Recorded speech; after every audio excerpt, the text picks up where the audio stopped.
جیسی کتاب نہیں لا سکتے. قرآن تو بس قرآن ہے، قرآن کی جیسی ٹکر کی کتاب ایسی کتاب نہیں لا سکتے. جو اللہ تعالیٰ نے قرآن کریم میں لوگوں کی ہدایت کے ذرائع بیان کر دیے ہیں وہ تو کسی بھی کتاب میں لوگ بیان ہی نہیں کر سکتے. کوئی ایسی کتاب لکھ ہی نہیں سکتے، کوئی کتاب ایسی بنا ہی نہیں سکتے، کوئی تحریر ایسی بن ہی نہیں سکتی جس میں قرآن کریم کے جیسا اسٹینڈرڈ، اس کے جیسا معیار موجود ہو. اب قرآن کریم میں کیا ہے یہ تو ماشاءاللہ تفسیر کے ذریعے سے آپ دھیرے دھیرے بہت ساری باتیں سن رہے ہیں، سنتے رہیں گے انشاءاللہ. جتنا آپ آگے بڑھتے جائیں گے اتنا ہی دروازہ علم کا کھلتا جاتا ہے، جتنا آگے بڑھتے جاتے ہیں علم کا دروازہ کھلتا جاتا ہے.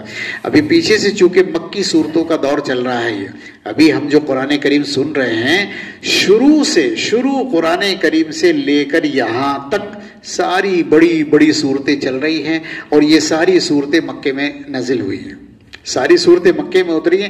تو مکے کے جو مضمون ہیں وہ عام طور سے توحید کے مضمون اور رسالت کے مضمون، آخرت کے مضامین، اور اسی طریقے سے اللہ تعالیٰ کی قدرتوں کے مناظر ہیں جس میں سوچنے سمجھنے کی بات کہی گئی ہے، یہ مضمون ہے. لیکن آگے آپ جتنا بڑھیں گے اور تفسیر آگے سنتے جائیں گے تو آپ کو پتہ چلے گا زندگی جینے کے طریقے، اس کے اصول کیا ہیں، اپنے رشتوں کو نبھانے کا، بزنس کرنے کا، تجارت کا نظام کیا ہے. اسی طریقے سے عام لوگوں کے ساتھ، خاص لوگوں کے ساتھ سوسائٹی کے مسائل کیا ہیں، وہ سارے مسائل آگے بھرے پڑے ہیں. کتاب جتنی آگے بڑھتی جائے گی اتنے ہی نئی چیزیں آگے چلی جائیں گی. جس دن آپ پورے پاک کلام کی تفسیر سن لیں اور خدا کرے آپ کو یاد رہے، آپ کے پاس اس کے سوا کوئی جواب نہیں کہ قرآن جیسی کتاب دوسری تو ہے ہی. اس لیے کہ دنیا میں جتنی کتابیں لکھی جاتی ہیں آپ کبھی بیٹھ کر سوچیں آرام سے، جتنے قانون بنتے ہیں وہ سارے قانون اس طرح کے ہوتے ہیں. قانون کی جو کتابیں گورنمنٹ بھی بناتی ہے، اپنے ملک کے قانون بنائے وہ ہمارے ملک والوں کے لیے بہت اچھے ہیں لیکن باہر کے ملک والوں کے لیے اچھے نہیں، انہیں پریشانی ہوتی ہے اس میں. جو ایک اسمبلی ہاؤس نے قانون بنائے، ایک ایریے کے قانون بنے، وہ ایک ایریے والوں کے بہت اچھے ہیں، دوسرے والوں کے لیے اچھے نہیں. لیکن قرآن کریم ایک ایسی کتاب ہے، دنیا کے جتنے بھی انسان کسی بھی ملک کے ہوں، کسی بھی طرح نسل کے لوگ ہوں، کسی بھی علاقے کے رہنے والے لوگ ہوں، کالے ہوں، گورے ہوں، امیر ہوں، غریب ہوں، پڑھے لکھے ہوں، ان پڑھ ہوں، کیسے بھی ہوں، یہ تعلیم سب کے لیے ایکول، بالکل برابر ہے. ہر ایک آدمی قرآن سننے کے بعد یہ کہتا ہے بھئی یہ تو میرے دل کی بات تھی. آپ سنیں گے آگے آئے گی باتیں، آپ سن کر یہ کہیں گے یہ بات تو میرے لیے تھی. ہر آدمی کا دل اندر سے یہی گواہی دیتا ہے کہ یہ تو میرے لیے تھی. یہ قرآن کبھی کسی کو یہ ہونے ہی نہیں دیتا وہ کہ نہیں یہ تو فلاں کے لیے، نہیں یہ آپ ہی کے لیے ہے. ایسی تاثیر قرآن کریم میں ہے، ہر دل پر چوٹ کرتا ہے، ہر دل کو اپیل کرتا ہے، ہر دل سے کہلوا دیتا ہے کہ نہیں یہ مجھے ماننا چاہیے، یہ مجھے کرنا چاہیے. یہ صرف اس کتاب کا حصہ ہے، باقی دنیا میں کسی کتاب کا حصہ نہیں. آگے اللہ تعالیٰ نے فرمایا وَلَقَدْ صَرَّفْنَا لِلنَّاسِ فِي هَذَا الْقُرْآنِ مِنْ كُلِّ مَثَلٍ، اور یہ قرآن ہے کہ اس میں ہم نے ہر طرح کے مضمون بیان کیا ہے، ہر طرح کے مضامین بیان کیے. فَأَبَى أَكْثَرُ النَّاسِ إِلَّا كُفُورًا، لیکن اکثر لوگ انکار کرتے رہے، ناشکری کر کے وہ مانتے ہی نہیں ہیں. ہر طرح کے مضمون کا کیا مطلب ہے؟ ہر طرح کے مضمون کا مطلب یہ کہ انسان پر جتنی حالتیں گزرتی ہیں ان ساری حالتوں کا بیان قرآن کریم میں ہے. مثلا انسان پر ایک حال گزرتا ہے خوشی کا، بہت خوش ہوتا ہے آدمی. جب خوش ہوتا ہے یہ انسان کی کنڈیشن ہے. اب وہ خوشی کس وجہ سے ہوئی؟ پیسے کی وجہ سے ہوئی، زیادہ آ گیا، بڑا عہدہ مل گیا ہے، بڑا رشتہ ہو گیا ہے، بڑا مکان بن گیا ہے. کس وجہ سے خوشی آئی ہے؟ اللہ تعالیٰ اس خوشی کو کنٹرول کرنے کا طریقہ یہاں بتاتے ہیں کہ اس طرح سے خوشی کو کنٹرول کرنا. اگر اس طرح سے خوشی کو کنٹرول نہیں کرو گے تو شیطان بن کر خود بھی تباہ ہو جاؤ گے اور پتہ نہیں کتنوں کو تباہ کر دو گے.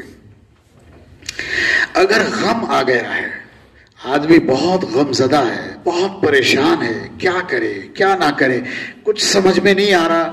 پریشانی میں، ٹینشن میں آدمی کا دماغ کام نہیں کرتا، سمجھ میں نہیں آتا کیا کرے نہ کرے. ایسی ٹینشن کے عالم میں بندہ کیا کرے؟ اس کا جواب قرآن کریم میں موجود ہے. آپ ڈھونڈیں گے تو آپ کو ایسے ایسے جواب مل جائیں گے، ادھر دل کو تسلی ہو جاتی ہے ٹھیک ہے اسی طریقے سے آدمی تو لائف ٹھیک ٹھاک چل رہی تھی، زندگی سیدھی سیدھی جا رہی تھی، اچانک بڑا مسئلہ پیش آ گیا، اچانک حادثہ پیش آ گیا. اب جب اچانک حادثہ آتا ہے تو کتنی ہی مرتبہ آدمی کو برداشت نہیں ہوتا، ہارٹ اٹیک ہو جاتا ہے آدمی کا. کبھی کبھی آدمی ٹینشن میں آ کر اپنے آپ کو خود ہی گولی مار لیتا ہے، کبھی زہر کھا لیتا ہے، کبھی 5ویں منزل سے نیچے چھلانگ لگا دیتا ہے، کبھی ڈوب جاتا ہے جا کر ندی میں. اب کوئی مسئلہ پیش آ گیا ہے تو کیا کرنا ہے، اس کا جواب بھی قرآن کریم میں لکھا ہے. اپنے دشمنوں سے آپ کو کیسے بچنا ہے، دوستوں کے ساتھ کیسے نبھانا ہے، یہ طریقہ بھی قرآن کریم میں لکھا ہے. اپنے رب کو کیسے یاد کرنا ہے جس نے پیدا کیا، وہ بھی طریقہ یہاں لکھا ہے. جن ماں باپ کے پیٹ سے تم نکلے ہو ان کے ساتھ کیسا سلوک کرنا ہے، وہ بھی یہاں لکھا ہے. یعنی انسان کے اوپر کتنی کنڈیشنز آ سکتی ہیں، انسان کتنے لمٹ تک آگے جا سکتا ہے، کتنا گھٹ سکتا ہے، سارا تجربہ، ساری زندگی کے اتار چڑھاؤ، اونچ نیچ، سب کچھ قرآن کریم میں موجود ہے. ایسے ایسے اصول ہیں، ایسے ایسے قاعدے ہیں جن کو قرآن کریم ہاتھ لگ گیا اور جو سمجھ گئے پھر ان کو ٹینشن نہیں ہوتی. لا خوف علیہم ولا هم یحزنون. اللہ تعالیٰ فرماتے جو اللہ کے دوست ہیں، جو اللہ کے دوست ہیں انہیں نہ کوئی خوف، نہ کوئی غم، نہ کوئی ٹینشن ہوتی ہے، نہ وہ کسی غم میں مبتلا ہوتے ہیں، اپنی زندگی اپنے طریقے سے گزارتے رہتے ہیں، کیونکہ وہ سمجھ جاتے ہیں اللہ تعالیٰ نے اس دنیا کا جو سسٹم بنایا، نظام بنایا، وہ کیا ہے، وہ سب یہاں لکھا ہے. اسی لیے لوگ بڑے بڑے عالموں کے پاس جاتے ہیں، جی کیا کریں، جی کیا کریں، جی کیا کریں. تو ماشاءاللہ جو بڑے تجربے کار عالم ہیں، بڑے، میں سب کی بات نہیں کر رہا ہوں، لیکن جو بڑے عالم ہیں، بڑے تجربے کار ہیں، ان کے یہاں مسئلے چٹکیوں پر ایسے رکھے ہوئے ہیں، چٹکیوں پر حل ہوتے ہیں مسئلے، کیونکہ سب کچھ اللہ نے قرآن کریم میں بیان کر دیا ہے. اگر اس کا استحضار ہے، دماغ میں موجود ہے، الحمدللہ ثم الحمدللہ، مسئلہ چٹکیوں میں حل ہو جاتا ہے. اللہ تعالیٰ نے ایک جگہ قرآن کریم میں فرمایا ہے لِكَيْ لَا تَأْسَوْا عَلَى مَا فَاتَكُمْ وَلَا تَفْرَحُوا بِمَا آتَاكُمْ. یہ آگے آئے گی تفسیر چل کر. اللہ تعالیٰ نے فرمایا ہے کہ اے لوگوں جو تمہیں مل گیا ہے اس پر اترانا نہیں، جو تمہیں نہیں ملا ہے اس پر افسوس نہیں کرنا. یہ ایک اصول ہے، ایک قاعدہ ہے. بس یہ اللہ تعالیٰ نے ایک اصول بیان فرمایا قرآن کریم میں لِكَيْ لَا تَأْسَوْا عَلَى مَا فَاتَكُمْ وَلَا تَفْرَحُوا بِمَا آتَاكُمْ. اسے طے کر لو، سمجھ لو. اللہ تعالیٰ فرماتے ہیں لِكَيْ لَا تَأْسَوْا عَلَى مَا فَاتَكُمْ وَلَا تَفْرَحُوا بِمَا آتَاكُمْ. جو مل گیا اس پر اترانا نہیں، جو نہیں ملا اس پر افسوس نہیں کرنا. بس ایسی زندگی گزارو. جب ایسی زندگی گزارو گے تو کیا ٹینشن ہے، پھر کوئی ٹینشن نہیں. اب ایک آدمی کالا ہے، لنگڑا ہے، اندھا ہے، بہرا ہے. اللہ تعالیٰ نے میرے مقدر میں اگر آنکھوں میں بینائی نہیں لکھی تو میں کیا کر سکتا ہوں؟ کسی سے لڑوں جا کر؟ کیا کروں؟ کچھ بھی نہیں کر سکتے. اب یا تو رو رو کر ٹائم پورا کر لو، مر جاؤ غم میں مبتلا ہو کر، یا پھر نارمل زندگی گزارو. اللہ تعالیٰ نے میرے مقدر میں لکھی نہیں تھی آنکھوں کی بینائی، ختم کرو، قصہ ختم ہو گیا. بس یعنی مجھے افسوس کرنے کی ضرورت ہی نہیں. ایک آدمی اس لیے رو رہا ہے میں چھوٹا کیوں، ناٹا کیوں، مجھے لمبا ہونا چاہیے تھا. ایک آدمی لمبا ہو گیا، وہ سوچ رہا ہے میں اتنا لمبا کیوں ہوں گا، مجھے چھوٹا ہونا چاہیے تھا. اب ایک شکل تو یہ ہے کہ آپ اسی ٹینشن میں گھلتے رہو، رات دن گھلتے رہو گے. کسی ڈاکٹر کے پاس اس کا علاج نہیں کہ لمبے کو چھوٹا کر دے، چھوٹے کو لمبا کر دے. کسی کے پاس علاج نہیں، اس کی کوئی دوائی نہیں آتی، اس کا کوئی تعویذ نہیں آتا، اس کی کوئی دعا نہیں آتی ہے. تو جب اس کی کوئی دعا بھی نہیں، کوئی دوا بھی نہیں، کسی ڈاکٹر کے پاس اس کا علاج نہیں، اس سے آپریشن سے بھی کچھ نہیں ہو سکتا، کاہے کو ٹینشن لے رہے ہیں بھائی؟ چھوڑ دو اس قصے کو، یہ ہمارا کام نہیں ہے، اسے چھوڑ دو ایک طرف. ایک آدمی کالا ہے، اب وہ رو رہا ہے جی میں گورا کیوں نہیں. تو کیوں رو رہے ہو؟ کیا کوئی ڈاکٹر آپ کو گورا کر دے گا؟ کوئی دوائی گورا کر دے گی؟ کوئی تعویذ گورا کر دے گا؟ کوئی حضرت جی ہیں جو آپ کے سر پہ ہاتھ رکھ دیں گے آپ کا چہرہ سفید ہو جائے گا؟ نہیں، کچھ نہیں ہو سکتا، آرام سے بیٹھو. تو اللہ تعالیٰ فرماتے ہیں جو تمہاری ٹینشن لینے کے کام نہیں، تو ٹینشن کیوں لے رہے ہو؟ جو چیز ہم نے تمہیں دی نہیں ہے تو کائیں افسوس کر رہے ہو اس پہ؟ جو ہم نے تمہیں دے دیا ہے اترانا نہیں، کیونکہ ہم دے کر واپس بھی لے لیتے ہیں. دے دیا ہے، دے کر واپس بھی لے. بہت اچھی صحت ہے، اچانک ایسی بیماری آ گئی، ساری صحت ختم ہو گئی. آپ ٹینشن لوگے جی میں تو ایسا تھا، ہاں مقدر میں لکھا تھا آپ کے ساتھ ایسا ہونا تھا، ہو گیا. اب تو آپ اسے برداشت کرو، بس یہی بہتر ہے. اسے برداشت کرو، یہی بہتر ہے. اب برداشت کرو گے تو نارمل رہو گے، برداشت نہیں کرو گے تو 4 دن میں ہارٹ اٹیک ہو جائے گا. یہ بھی جائے گا، یہ بھی جائے گا جس کے لیے تم رو رہے ہو. تو بات یہ ہے اللہ تعالیٰ نے ایسا قاعدہ بتا دیا اگر دماغ میں بیٹھ گیا کبھی ٹینشن نہیں ہے. لِكَيْ لَا تَأْسَوْا عَلَى مَا فَاتَكُمْ وَلَا تَفْرَحُوا بِمَا آتَاكُمْ. جو تمہیں مل گیا اس پر اترانا نہیں, جو نہیں ملا اس پر افسوس نہیں کرنا. بس آپ کے کرنے کے جو کام ہیں اس پر غور کرو. آپ نماز پڑھ سکتے ہیں, آپ قرآن پڑھ سکتے ہیں, آپ تسبیح پڑھ سکتے ہیں, آپ ذکر کر سکتے ہیں, عبادت. معاملات, آپ دکان پر جا سکتے ہیں, آپ دکان پر بیٹھ سکتے ہیں, آپ مال لگا سکتے ہیں, آپ دن بھر ڈیوٹی دے سکتے ہیں, وہ آپ کرو. گراہک لانا آپ کا کام نہیں ہے. گراہکوں کے دل میں جذبہ پیدا کرنا, کون آئے گا آپ کی دکان پر کون نہیں آئے, یہ آپ کا کام نہیں. آپ تو کاروبار کے لیے دکان کھولو, سامان لگاؤ اور دروازہ کھول کے ٹائم سے بیٹھے رہو. بس اب انتظار کرو, اب آپ کا کام ختم ہو گیا, اب اگلا کام اللہ کا کام ہے. اللہ پر بھروسہ کرو, اللہ سے دعا کرو, اس کے لیے آپ کوشش کرتے رہو. باقی ہوگا وہی جو اللہ چاہے گا. بڑے بڑے پلان, بڑی بڑے پروگرام, بڑی بڑی فیکٹریاں فیل ہو جاتی ہیں کیونکہ انسان کا جو دماغ ہے نا وہ ایک حد تک کام کر سکتا ہے, لمٹ تو اللہ ہی جانتا ہے. اللہ ہی کو معلوم ہے کہ نظام کا کیا ہونا ہے اس کا. بڑے بڑے پروگرام فیل ہو جاتے ہیں. ایسے لوگ جو بیچارے زیادہ سمجھدار نہیں ہیں بڑے کاروبار کر رہے ہیں, جو بہت پڑھے لکھے MA BA پاس ہیں, ڈبل MA ہیں, فیل ہو رہے, جوتے چٹکھاتے پھر رہے, انہیں پیسے نہیں مل رہے, نہ نوکری مل رہی, نہ کام مل رہا ہے. دکان کھول کے بیٹھے گئے, وہ بھی نہیں چلتا ہے. اب کیا کریں, بڑے پریشان ہیں. تو بات یہ ہے جہاں تک آپ کے بس میں ہے وہ آپ کریں, جہاں تک آپ کے بس میں نہیں ہے آرام سے بیٹھے, ٹینشن لینے کی ضرورت نہیں ہے.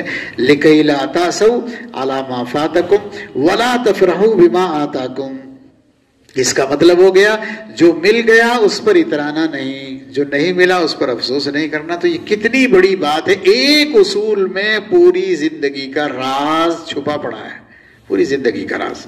اب جس نے سمجھ لیا اس کے لیے ہو گئی زندگی آسان. جس نے نہیں سمجھا, مانو نہ مانو, ہونا تو وہی ہے جو اللہ نے پروگرام بنا دیا, چلنا تو اسی طرح ہے جو اللہ کا پروگرام بن گیا. اب کوئی اچانک مر گیا, اب رو رہے ہیں, سر پیٹ رہے ہیں, دیواروں میں سر مار رہے ہیں, کپڑے پھاڑ رہے ہیں, عورتیں بھی اپنے کپڑے پھاڑ رہی, مرد بھی اپنے, اجی میرا تو بھائی مر گیا, اجی میرا باپ مر گیا, میری ماں مر گئی, میری گھر والی مر گئی. یہ تو مرنے والے مر گئے, چلے گئے. تو اللہ سے دعا کرو اللہ ان کی مغفرت کرے. چلا کر رو کر دیواریں پھوڑ کے کیا ملے گا آپ کو, کپڑے پھاڑ کے کیا ہوگا, یہ زندہ نہیں ہوگا. کر لو جو کرنا تمہیں, سب سارے تعویذ لے آؤ, پڑھ لو, اسے زندہ نہیں ہونا ہے. اب اس کی موت مقدر لکھی تھی, آ گئی. اب تو آپ اللہ تعالیٰ سے دعا کرو اللہ اس کی مغفرت کرے, اس کی دعا کرو. یہ آپ کے کرنے کا کام ہے, ٹینشن لینے کا کام نہیں ہے یہ. ہاں غم تو ہوتا ہے, تکلیف تو ہوتی ہے, تکلیف ہونے کی بھی وجہ ہے. اللہ تعالیٰ نے انسان کے دل میں محبت رکھی ہے, رشتوں کی محبت آدمی کو تڑپاتی, لیکن ہوا سے باہر نہیں ہونا. چلا رہے ہیں, رو رہے ہیں, کپڑے پھاڑ رہے ہیں, اپنے سر دیواروں میں مان رہے, بھائی کیوں؟ مسلمان کا کام ہے, مسلمان تو یہ کہے انا للہ و انا الیہ راجعون, جس کا مطلب ہے ہم اللہ کے ہیں, ہمیں بھی اللہ ہی کے پاس جانا ہے. بھائی یہ چلا گیا, کل ہمارا بھی نمبر ہے, ہمیں بھی جانا ہے. تو پھر آپ کیوں پریشان ہو رہے ہیں, آپ کو بھی تو جانا ہے. آج یہ جا رہا ہے, کل آپ کا نمبر ہے. تو انا للہ و انا الیہ راجعون مسئلے کا حل ہے. اس ٹینشن مصیبت کو اللہ کی طرف بھیج دو, ہم تو اللہ کے ہیں, اللہ ہی کے پاس جانا ہے. ٹینشن نہیں لینا ضرورت سے زیادہ. اب پریشانی ہوتی ہے, ایڈجسٹمنٹ میں تو پریشانی ہوتی, اسی لیے عورتیں روتی ہیں تو وہ کہتی ہے ہائے میرا بھائی, دودھ کون لائے گا, پیسے کون دے گا, کپڑے کہاں سے آئیں گے. تو وہ اپنے آرام کو رو رہے ہیں بیچارے, مرنے والے کو کوئی نہیں رو رہا ہے, وہ اسی لیے رو رہے ہیں پیسے کہاں سے آئیں گے. بات یہ ہے اللہ تعالیٰ نے ایک پورے مسئلے کا حل ایک بات میں لکھ دیا. ایسی ہزاروں باتیں, لاکھوں باتیں اللہ تعالیٰ نے قرآن کریم میں بیان فرما دی. اب یہ آیت شریفہ جو ابھی آئی ہے, وَلَئِن شِئْنَا لَنَذْهَبَنَّ بِالَّذِي أَوْحَيْنَا إِلَيْكَ, ہم نے یہ علم آپ کو دیا ہے, اگر ہم چاہیں اسے واپس لینا تو واپس لے سکتے ہیں. کوئی ہم سے باز پرس نہیں کر سکتا کہ ہم نے ایسا کیوں کیا.